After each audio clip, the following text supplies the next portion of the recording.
हालांकि मेरी स्पीकर साहब से बात नहीं हुई और दूसरे पॉलिटिकल लीडर से बात नहीं हुई, लेकिन ये लोकसभा का परिसर है, इसमें सबसे ज़्यादा सुप्रीम अगर कोई है तो स्पीकर साहब हैं।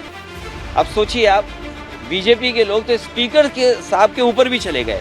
हालांकि मेरी किसी पॉलिटिकल पार्टी से बात नहीं हुई है, लेकिन ये जो परिसर है वो लोकसभा का है, तो स्पीकर साहब के पास हम बैठ करके बहुत सारी चीज़ों को सुलझा सकते थे।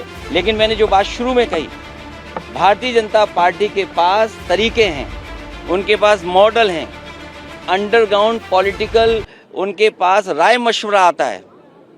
वो कब ध्यान हटा दें, और पहले तो खुद अनकॉन्स्टिट्यूशनल काम करते हैं, पहले खुद गैरकानूनी काम करते हैं, और फिर शासन प्रशासन से ऐसा कुछ करते हैं जिससे कि दूसरे पर आरोप लग जाएं। और मैं तो फरक्काबाद के सांसद जी को देख रहा था, वो सर्टिफिकेट वाले सांसद हैं।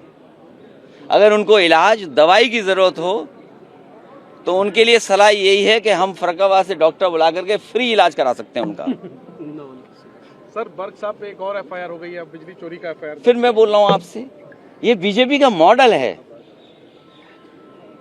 किसी के घर में छापा मार करके इस तरह का काम करते हैं।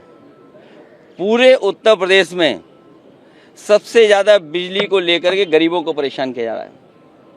बिजली को लेकर के एफआईआर दर्ज हैं। आज ऑन रिकॉर्ड मैं कह रहा हूँ, ये बात आप निकलवाइए रिकॉर्ड, सबसे ज़्यादा बीजेपी के लोगों ने मुकदमे दर्ज कराए हैं किसानों पे, गरीबों पर, और जानबूझ करके। आपकी कोई सुनवाई नहीं है, अधिकारी उनके हैं, अधिकारी खुद हाथ खड़े कर देते हैं, कहते हैं हम पे ऊपर से दबाव है। ऊपर से किसका दबाव है?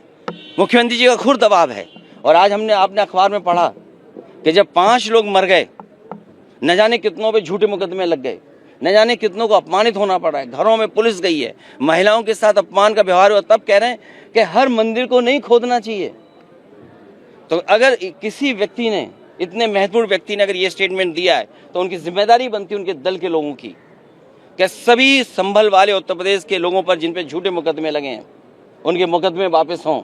हालांकि जान वापस नहीं कर सकते, कोई धरती पर ऐसा नहीं जान वापस कर दे, लेकिन कम से कम उन परिवारों की सरकारी मदद करे जिस तरीके से मुआवजा वो और दूसरे लोगों को देते हैं। सर, आरएसएस चीफ ने जो कहा है कि सद्भाव से रहना चाहिए, और कह दिया, इसी में कह दिया। सर, कल जो कुछ हुआ आपका संसद भवन परिसर में, तो इस तरह की घटना ना होगा। मैं तो चाहूँगा ऐसी घटना ना हो। हम एक दूसरे से, हमारा हमेशा व्यवहार अच्छा रहता है, लेकिन बीजेपी वालों को कौन समझाए? बीजेपी वालों को कौन समझाए? सरकार उनके पास है, प्रशासन उनके पास है, पुलिस उनके पास है।